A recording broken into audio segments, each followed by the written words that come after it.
A very special good evening my dear friends. तो आज हम लोग बिहार पारा मेडिकल 2022 में जो होने वाला है उसके लिए जीके का कुछ महत्वपूर्ण वीवीआई क्वेश्चंस को करने वाले हैं। और हाँ दोस्तों, अब अगर आप लोग टेलीग्राम चैनल को ज्वाइन नहीं किए हैं तो ज्वाइन कर लीजिए, जिसका लिंक आपको डिस्क्रिप्शन में मिल जाएगा, या फिर आपको जो है टेलीग्राम पर एप्लीकेशन ऑफ मनु सर्च मारना है, ओके, और वहाँ से ज्वाइन कर लेना है। ज्वाइन करने से आपको फायदा क्या होगा दोस्तों? इससे आपको फायदा ये होगा, जो भी क्लास चलता है उसका पीडीएफ के तौर पे आपको पीडीएफ जो भी क्वेश्चन चलेगा, जो भी नोट्स मिलेगा, आपको टेलीग्राम पे मिल जाएगा पीडीएफ के तौर पे, है ना। तो एप्लीकेशन ऑफ मनु नाम है उस चैनल का, ठीक है, टेलीग्राम चैनल का, उसको आप लोग ज्वाइन कर लीजिए, फ्री ऑफ कॉस्ट है, कोई भी चार्जेस नहीं लगता है। और डेली आपको शाम 7:30 बजे जुड़ते रहना है, ओके। डेली आपको कितना 7:30 बजे जुड़ते रहना है शाम को, और यहाँ पे डेली क्लासेस चलाई जाती है। चलिए बढ़ते हैं क्वेश्चन की तरफ दोस्तों। चैनल पे नए होंगे तो चैनल को सब्सक्राइब कर लीजिएगा, आगे भी आपको पैरामेडिकल से रिलेटेड ऐसी ही क्लासेस मिलती रहेंगी। चलिए यहाँ पे आ चुका है। सबसे पहले देखिएगा दोस्तों, सबसे पहले यहाँ पे आपके ये है सिलेबस, ओके। तो आपको सिलेबस समझ लेना है। देखिए, साइंस से आपको 25 क्वेश्चन पूछा जाएगा, जिसके लिए आपको टोटल 125 मार्क्स दिया जाएगा। और उसके बाद आपको जीके से 20 क्वेश्चन पूछा जाएगा, ठीक है। और उसके बाद आपको जो मार्क्स दिया जाएगा 100 मार्क्स दिया जाएगा, यानी बोले तो एक क्वेश्चन बराबर आपको 5 मार्क्स दिया जाएगा, ओके। एक क्वेश्चन बराबर आपको 5 मार्क्स दिया जाएगा, यहाँ पे ध्यानपूर्वक देखिएगा। और निगेटिव मार्किंग की बात करें तो निगेटिव मार्किंग बिल्कुल नहीं है, आपको 90 में 90 क्वेश्चन रंग के आना है। देखिए, अब मैथ से जो है 15 क्वेश्चन पूछा जाएगा और इसके लिए 75 मार्क्स दिया जाएगा। उसके बाद दोस्तों यहाँ पे इंग्लिश आता है, इंग्लिश से भी आपको 15 क्वेश्चन पूछा जाएगा, और उसके बाद यहाँ पे 75 मार्क्स इंग्लिश के लिए भी निर्धारित किया गया है। यहाँ पे हिंदी से जो है 15 क्वेश्चन पूछा जाएगा, और इसके लिए जो आपको मार्क्स दिए जाएंगे टोटल, वो आपको 75 मार्क्स दिए जाएंगे, है ना। और टोटल 90 क्वेश्चन पूछा जाएगा। उसके बाद यहाँ पे टोटल आपको 450 मार्क्स का एग्जाम होगा, ठीक है। समझ गए होंगे, उम्मीद करता हूँ कि आप समझ रहे होंगे अपना सिलेबस, ओके। चलिए क्वेश्चन की तरफ बढ़ते हैं। सिलेबस का चाहे तो आप लोग स्क्रीनशॉट ले सकते हैं। चलिए, और आज का क्लास जो है ये 7वां है। देखिए, सबसे पहला क्वेश्चन आ चुका है आपके स्क्रीन पे, यह कह रहा है नागार्जुन, क्या नागार्जुन सागर परियोजना किस नदी पर स्थित है? बताइएगा, नागार्जुन सागर परियोजना किस नदी पर स्थित है? बताइए तो आप लोग।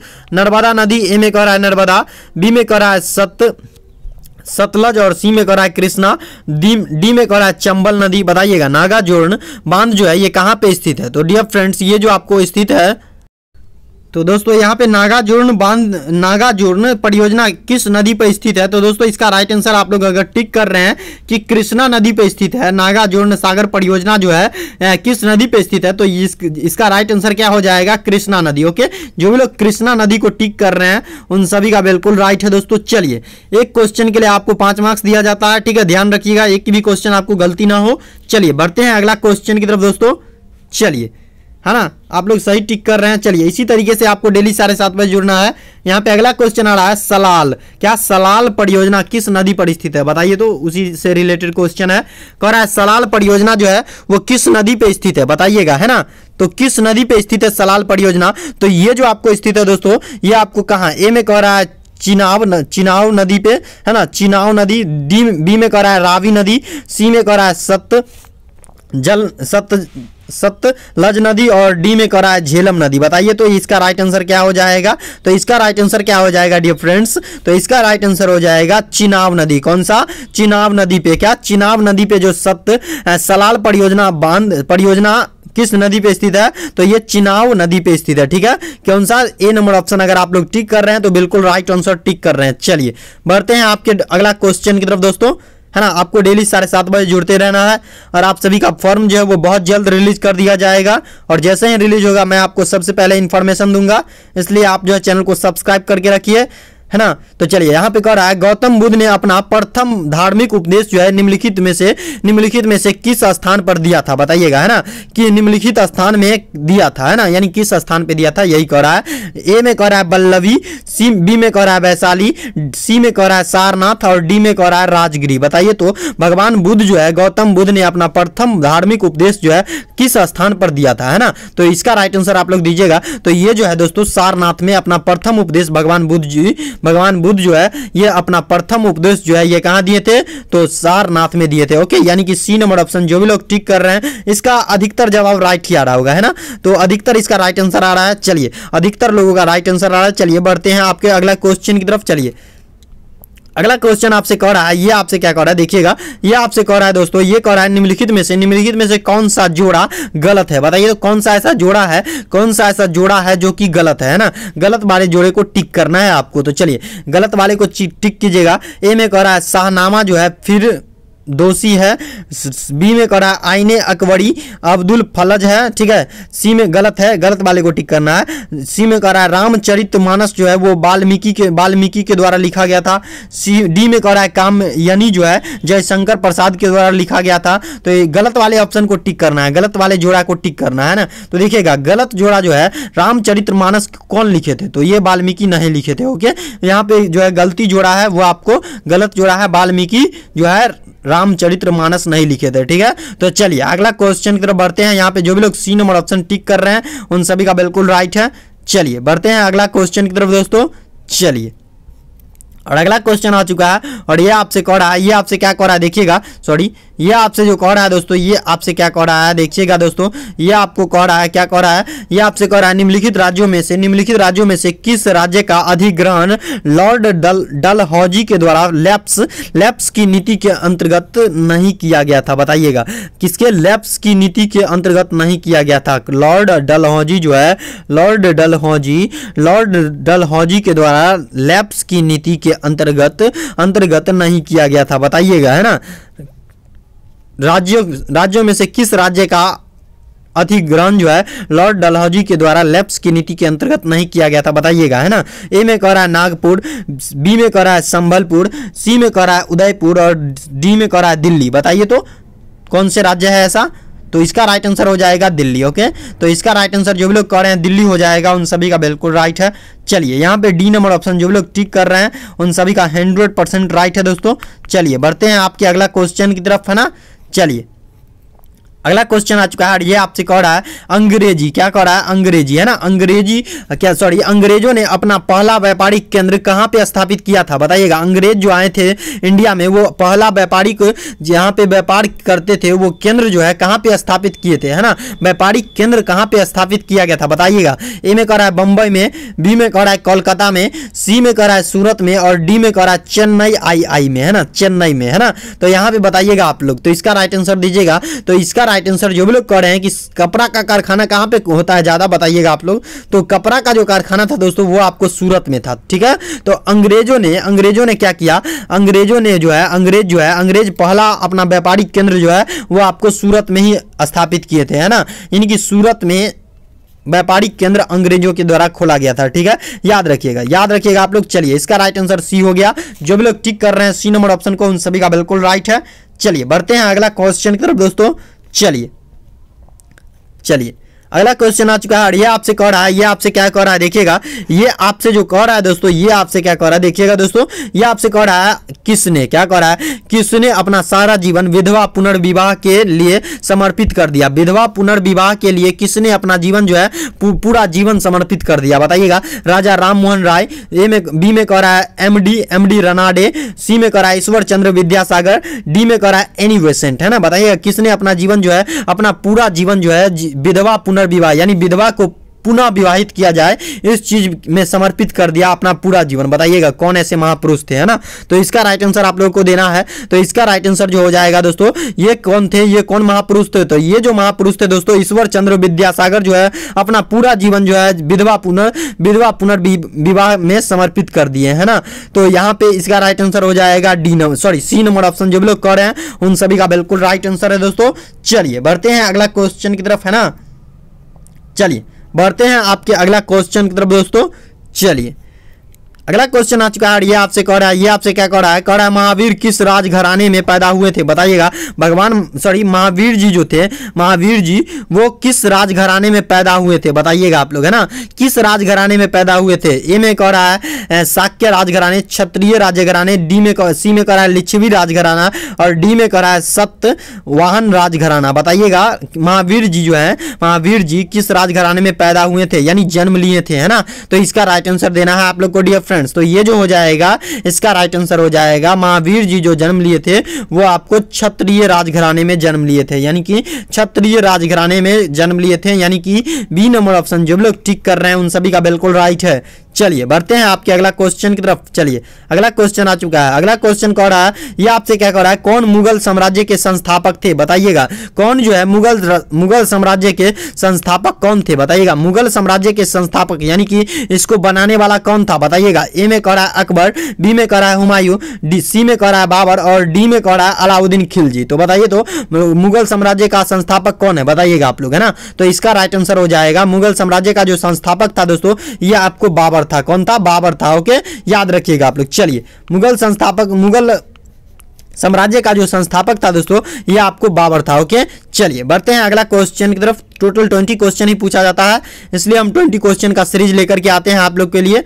तो चलिए यहाँ पे अगला क्वेश्चन कर रहा है, संयुक्त राष्ट्र संघ कब अस्तित्व में आया, बताइएगा। संयुक्त राष्ट्र संघ जो है ये कब अपना अस्तित्व में आया, 1946 ईस्वी में, 1945 ईस्वी में, सी में कह रहा है 1947 ईस्वी में, डी में कह रहा है 1950 ईस्वी में, है ना। तो इसका राइट आंसर आप लोग को देना है डियर फ्रेंड्स। तो यहाँ पे राइट आंसर हो जाएगा, जो भी लोग कह रहे हैं कि कौन कह रहे हैं संयुक्त राष्ट्र संघ कब अस्तित्व में आया, तो जो भी लोग कह रहे हैं संयुक्त राष्ट्र संघ जो अस्तित्व में आया था दोस्तों, ये आपको जो आया था ये कब आया था, तो ये आपको 1945 ईस्वी में आया था। ओके, याद रखिएगा आप लोग, है ना।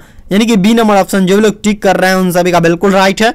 चलिए 100% राइट है। जो भी लोग 1945 को टिक कर रहे हैं उन सभी का 1000% राइट है। ओके, चलिए बढ़ते हैं अगला क्वेश्चन की तरफ। और अगला क्वेश्चन बौद्ध धर्म से रिलेटेड आ गया है।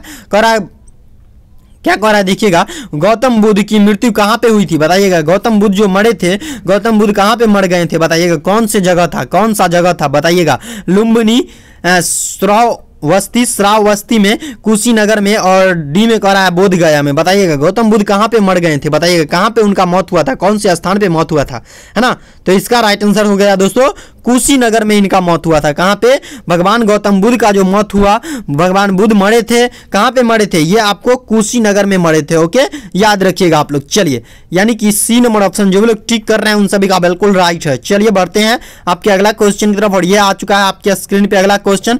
सॉरी, इसका जवाब आप लोग को देना है डिवाइन लाइफ। क्या कर रहा है, डिवाइन लाइफ। क्या कर रहा है दोस्तों, ये आपसे कह रहा है डिवाइन लाइफ के लेखक कौन है। डिवाइन लाइफ जो बुक है इसका लेखक कौन है, डिवाइन लाइफ का लेखक जो है वो कौन है, ये आपसे पूछ रहा है ना। लेखक का नाम बताइएगा। ए में कह रहा है राजा राम मोहन राय, बी में कह रहा है रामकृष्ण परमहंस, सी में कह रहा है शिवानंद और डी में कह रहा है शिवाजी गणेशन, शिवाजी गणेश, है ना। शिवाजी गणेश हो जाएगा, गणेशन नहीं होगा, गणेश हो जाएगा, है ना। तो इसका राइट आंसर आप लोग को देना है। तो इसका राइट आंसर हो जाएगा, डिवाइन लाइफ के लेखक जो थे दोस्तों ये आपको थे, कौन थे, तो इसका राइट आंसर हो जाएगा शिवानंद थे। कौन थे, शिवानंद थे। यानी कि सी नंबर ऑप्शन जो भी लोग टिक कर रहे हैं उन सभी का बिल्कुल राइट है। चलिए अगला क्वेश्चन की तरफ बढ़ते हैं। और अगला क्वेश्चन आ चुका है, कह रहा है भारत के मुख्य न्यायाधीश की सेवानिवृत्ति की आयु, यानी कि भारत के मुख्य न्यायाधीश जो होता है वो कितने दिनों तक अपना सेवा दे सकते हैं, है ना। यानी कि उसका नौकरी जो होता है वो कितने दिनों का होता है, ये आपसे पूछ रहा है ना।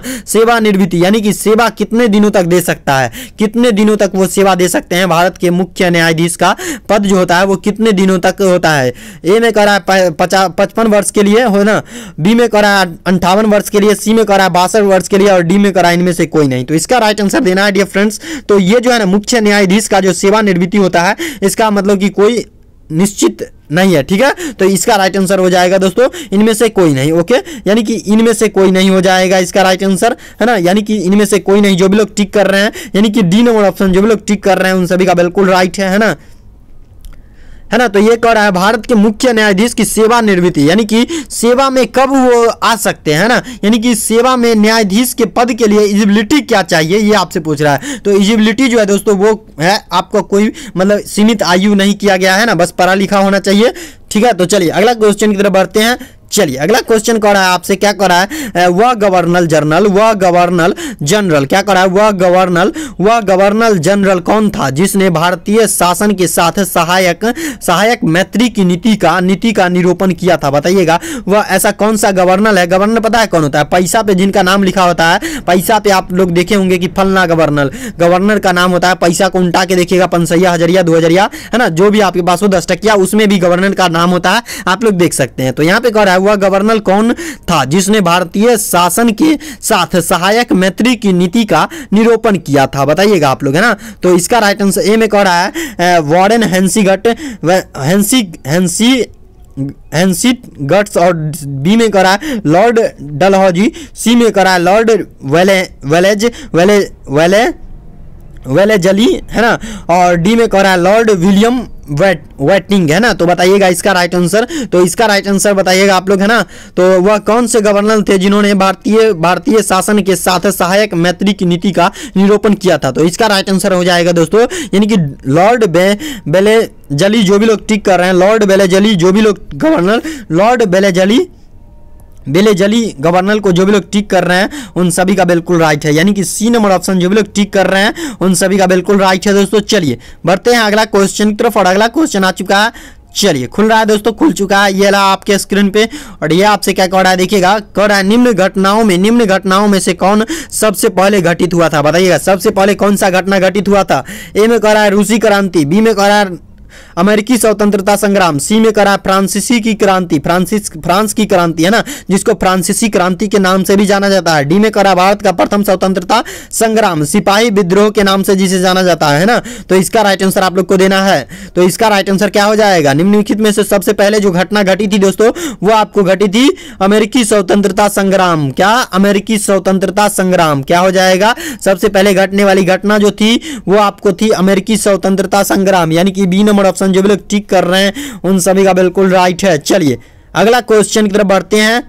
चलिए अगला क्वेश्चन आ चुका है, ये आपसे कह रहा है, ये आपसे क्या कह रहा है डियर फ्रेंड्स, देखिएगा ये आपसे क्या कह रहा है, ये आपसे कह रहा है प्राद्वीप। क्या, प्राद्वीप और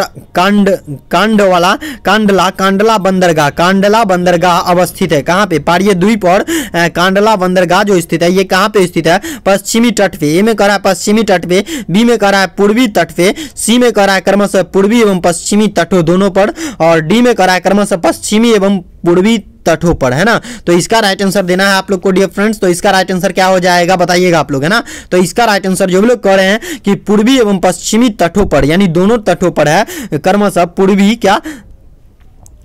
पूर्वी एवं पश्चिमी तटों पर होगा। कांडला बंदरगाह स्थित है, और प्रायद्वीप और कांडला बंदरगाह जो स्थित है दोस्तों वो आपको स्थित है पूर्वी एवं पश्चिमी तटों पर। ओके, यानी कि सी नंबर ऑप्शन जो भी लोग टिक कर रहे हैं उन सभी का बिल्कुल राइट है। चलिए अगला क्वेश्चन की तरफ बढ़ते हैं हम लोग। चलिए यहाँ पे 17 नंबर क्वेश्चन आपसे कह रहा है, क्या कह रहा है देखिएगा। तो इसका राइट आंसर आप लोग को देना है डियर फ्रेंड्स। तो इसका कह रहा है निम्नलिखित में से कौन सा जो है सुमेलित नहीं है, यानी कि दोनों में से सुमेलित यानी कि गलत मतलब मिलान जो है वो है ना। कह रहा है निम्नलिखित में से कौन सा सुमेलित नहीं है, यानी कि गलत मिलान है। क्या, गलत मिलान है। ए में कह रहा है मदुरई तमिलनाडु में स्थित है, झांसी जो है वो उत्तर प्रदेश में स्थित है, हरिद्वार जो है वो उत्तर प्रदेश में स्थित है, और डी में कह रहा है अलवर जो है वो राजस्थान में स्थित है। यानी कि सुमेलित नहीं है, कहने का मतलब गलत नहीं है, यानी कि सही वाला को टिक करना है ना। तो इसका राइट आंसर हो जाएगा हरिद्वार जो है वो उत्तर प्रदेश में है। ठीक है, याद रखिएगा। ठीक है, यहाँ पे हरिद्वार जो है इसका राइट आंसर हो जाएगा, हरिद्वार जो है वो उत्तर प्रदेश में स्थित है, ये चीज राइट आंसर है। चलिए अगला क्वेश्चन की तरफ बढ़ते हैं।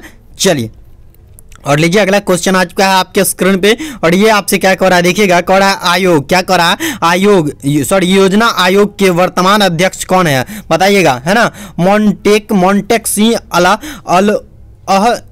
अलू वैया, और बी में है डॉक्टर मनमोहन सिंह, सी में कह रहा है पी चिदम्बरम, और डी में कह रहा है आर डी कैलवर, है ना। तो इसका राइट आंसर आप लोग को देना है। तो इसका राइट आंसर जो हो जाएगा, है ना, तो इसका राइट आंसर दोस्तों ये करंट अफेयर है, आप लोग देख लीजिएगा करंट अफेयर को, है ना। अभी वर्तमान में कौन है ये बदलते रहता है। ठीक है, योजना आयोग का जो अध्यक्ष है ये बदलते रहता है। तो इस क्वेश्चन को हम पोस्टपोन करते हैं, आप लोग देख लीजिएगा। ठीक है, करंट अफेयर है ये, आप लोग देख लीजिएगा। चलिए इसका ऑप्शन गलत भी हो सकता है। ठीक है, तो चलिए यहाँ पे कह रहा है अगला क्वेश्चन आपसे कह रहा है जनहित, क्या कह रहा है, जनहित याचिका। क्या कह रहा है, जनहित याचिका का मतलब क्या होता है बताइए। तो कुछ भी, ए में कह रहा है कुछ भी जिसमें जनहित हो, बी में कह रहा है पीड़ित व्यक्ति द्वारा अदालत में जनहित में लाया गया मुकदमा को जनहित कहते हैं। जनहित याचिका का मतलब क्या होता है। और सी में कह रहा है किसी व्यक्ति द्वारा अदालत में जनहित में लाया गया मुकदमा को जनहित कहते हैं। डी में कह रहा है सर्वोच्च न्यायालय द्वारा जनहित में जारी किया गया निर्देश को जनहित कहते हैं, है ना। तो जनहित बताइएगा किसको कहते हैं। तो इसका राइट आंसर हो गया दोस्तों, इसका राइट आंसर क्या हो जाएगा कि किसी व्यक्ति द्वारा अदालत में जनहित में लाया गया जो मुकदमा होता है उसे जनहित याचिका कहते हैं। ठीक है, जनहित याचिका का मतलब यही हुआ। ठीक है, याद रखिएगा यानी कि सी नंबर ऑप्शन बिल्कुल राइट है। चलिए याद क्या रखिएगा, समझ लीजिए, याद हो जाएगा। चलिए अगला क्वेश्चन की तरफ बढ़ते हैं और सबसे लास्ट क्वेश्चन, इसका जवाब आप लोग को देके जाना है। चलिए अंग्रेज ब्रिटिश सरकार द्वारा महात्मा गांधी को दी गई कौन सी पदवी असहयोग आंदोलन के समय जो है लौटा दी गई थी, बताइएगा। अंग्रेज ब्रिटिश सरकार के द्वारा, अंग्रेज जो कि ब्रिटिश सरकार था, यहाँ पे ऐसे होता है ना। अंग्रेज जो है अंग्रेज यानी ब्रिटिश सरकार द्वारा महात्मा गांधी को दी गई कौन सी पदवी यानी उपाधि जो है असहयोग आंदोलन के समय लौटा दी गई थी, बताइएगा। हिंद केसरी का उपाधि, बी में कह रहा है राय बहादुर का उपाधि, है ना। और सी में कह रहा है राइट ऑनरबल का उपाधि और डी में कह रहा है केसर ए हिंद का उपाधि। तो है ना, कौन सा उपाधि जो है वो लौटा दिया गया था, बताइएगा, असहयोग आंदोलन के दौरान, है ना।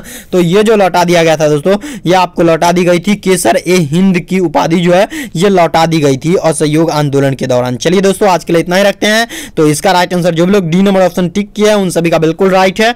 आज के लिए इतना ही रखते हैं दोस्तों। चैनल पे नए होंगे तो चैनल को सब्सक्राइब कर लीजिएगा, आगे भी आपको ऐसी ही क्लासेस मिलती रहेंगी दोस्तों। Thanks for watching and if you like this video and share this video,